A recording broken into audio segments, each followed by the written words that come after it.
جنگ تبوک کے موقع پر نبی کریم صلی اللہ علیہ وسلم مسلمانوں کو اللہ کی راہ میں خرچ کرنے کی ترغیب دے رہے تھے کہ حضرت سیدنا عثمان غنی رضی اللہ تعالیٰ عنہ کھڑے ہو کر عرض کرتے ہیں یا رسول اللہ صلی اللہ علیہ وسلم ساز و سامان کے ساتھ 100 اونٹ میں اللہ کی راہ میں دے دیتا ہوں۔ حضور علیہ السلام نے جب پھر ترغیب دی تو حضرت عثمان غنی نے عرض کیا یا رسول اللہ صلی اللہ علیہ وسلم ساز و سامان کے ساتھ 200 اونٹ دیتا ہوں۔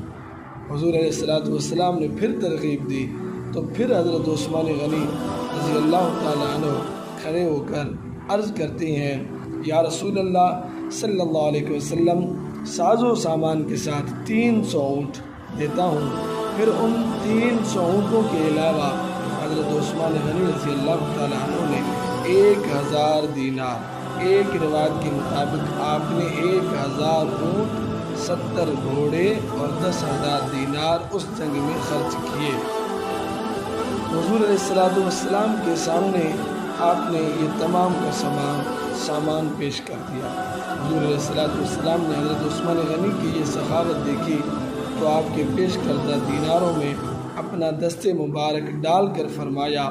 عثمان کے اس نیک عمل کے بعد اب انہیں کوئی بات نقصان نہیں پہنچائے گی۔